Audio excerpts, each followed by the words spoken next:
नमस्कार दोस्तों। क्या बात है कि इस एपिसोड में आपका हार्दिक स्वागत और अभिनंदन। इस बार मैं बात करने वाला हूं नीट 2026 की परीक्षा के बारे में। इस बार एग्जाम खत्म हुआ, बच्चे खुश, पेरेंट खुश कि काफी नपातुला पेपर आया और सिलेक्शन की उम्मीद हुई।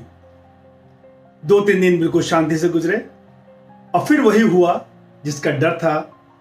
खबर आने लगी कि नीट 2026 का पेपर पहले से ही लीक हो चुका था और जिसके तार सीकर, झुंझुनू और देहरादून तक मिले और बाद में इसका कनेक्शन साउथ केरल तक भी मिल गया। अब जो बात मैं करना चाहता हूं वो ये, उन माता पिता और उन बच्चों का क्या जिन्होंने दिन रात नीट में सिलेक्शन होने के लिए मेहनत की, अपने सारे सुख सुविधा, त्योहार, फंक्शन सब त्याग दिए। माँ बाप ने जिनके पास सक्षम नहीं थे उन्होंने कर्ज लेकर अपने बच्चों को पढ़ाया। जमीनें तक लोगों ने अपनी बेच दी बच्चों को पढ़ाई के लिए, इस उम्मीद से कि अगर उनका बच्चा मेहनत करेगा तो उसका नीट में सिलेक्शन होगा और डॉक्टर बनने का सपना पूरा होगा। पर ये सब हम लोग भूल जाते हैं कि हम एक ऐसे देश में रहते हैं जहां भ्रष्टाचार अपने चरम सीमा पर है। मेडिकल के पेपर का लीक होने का मामला आज का नहीं है, ये दशकों का मामला है। पहले भी होता था और अभी भी बदस्तूर होता है। आज टेक्नोलॉजी एडवांस हुई है।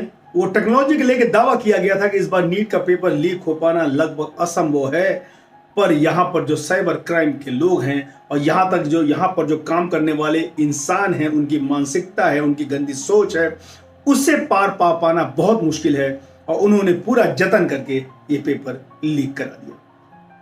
इस बार नया फॉर्मूला अपनाया गया कि गेस्ट पेपर के नाम पर एक हाथ से लिखा हुआ एक पेपर बाहर सर्कुलेट हुआ, जिसमें से कहा जाता है लगभग 150 क्वेश्चन हूबहू आ गए। आंसर का सीक्वेंस भी सेम था और आंसर भी सेम थे। ABCD जो होता है वो सीक्वेंस भी सेम था और क्वेश्चन की फ्रेमिंग भी बिल्कुल हूबहू सेम थी। अब कुछ लोग कहेंगे कि ऐसा संभव है।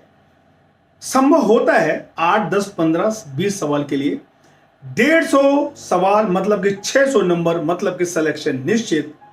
इतने सवाल हूबहू सेम टू सेम आ जाना, क्या आपको लगता है ये जांच का विषय है?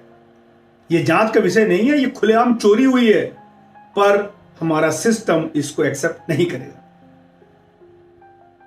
अभी हल्ला होगा कुछ दिन इस पर बातें होंगी, कुछ दिन इस पर खूब चर्चाएं होंगी, फिर सारे लोग मिलकर बैठेंगे, एक राउंड टेबल कॉन्फ्रेंस करेंगे और वहां पर बड़े इत्मीनान से इस पर डिस्कस किया जाएगा। इस मैटर पर लिपापोती कैसे किया जाए और इसको शांत कैसे किया जाए। फिर कह दिया जाए कि मैं कुछ सेंटर में हुआ और नहीं हो पाया, बाकी बच्चों के भविष्य पे कोई फर्क, भविष्य पे फर्क तो सर आपने डाल दिया है।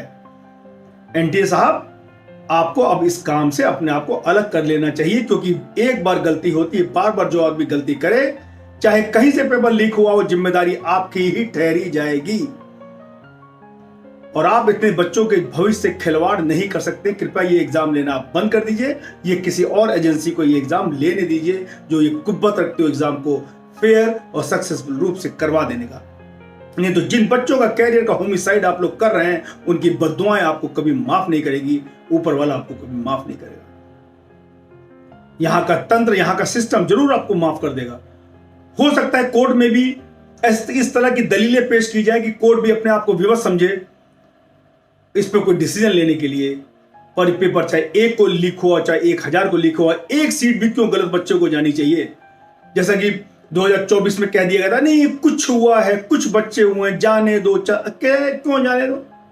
एक सीट की वजह से एक बच्चे का कैरियर आप बर्बाद कर रहे हैं। जो उसको MBBS करना चाहिए था वो बैठ के BSc कर रहा है, आगे पूरी लाइफ में इतना स्ट्रगल करेगा और आप करें कोई बात नहीं।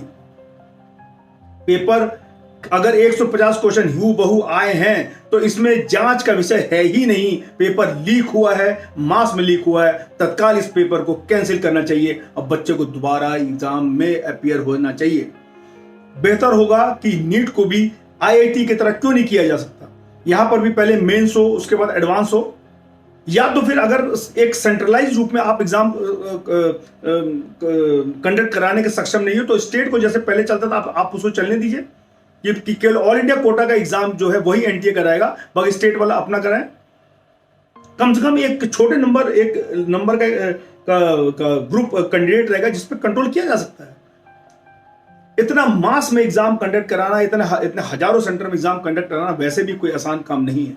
चूक, एक कड़ी में एक चूक ही काफी होती है पेपर लीक करा देने के लिए।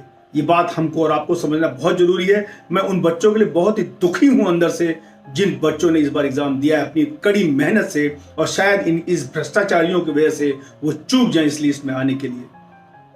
इंतजार करते हैं, कहते हैं इंसाफ मिलता है, हम भी इंसाफ देखते हैं, ऊपर वाला और नीचे वाला क्या इंसाफ करता है। पर उन बच्चों के साथ अन्याय नहीं होना चाहिए जिन्होंने कड़ी मेहनत करके अपना सब कुछ त्याग करके ये एग्जाम दिया और उनका एग्जाम अच्छा हुआ और वो सिलेक्शन के सपने पिरोए बैठे हैं।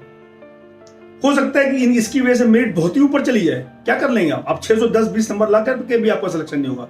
मानिए 180 में से आप कंफर्टेबल सिलेक्शन नॉर्मल वे से भी आपको 160 मतलब केवल 20 क्वेश्चन गलती करने का ही आपका ऑप्शन है, यहां तो पेपर आउट हो जा रहा है। सबसे ज्यादा मार पड़ रही है जनरल कैटेगरी वाले कैंडिडेट्स को। वो एक तो रिजर्वेशन से जा रहे हैं और दूसरा वो जा रहे हैं ये सिस्टम से जहां एग्जाम पेपर लीक हो जा रहे हैं, एग्जामिनेशन के पेपर की चोरी हो जा रही है। तो जो बात मैं कहना चाहता हूं, अगर वो बात आपके दिल तक उतर गई है तो आप भी कमेंट लिखिए, इस चीज को कंडम कीजिए, अपना रोष व्यक्त कीजिए उन बच्चों के, चाहे आपका बच्चा ना भी हो, पर उन बच्चों के लिए जिन्होंने ये पेपर दिया है। हम सब प्रार्थना करते हैं कि उनको न्याय मिले।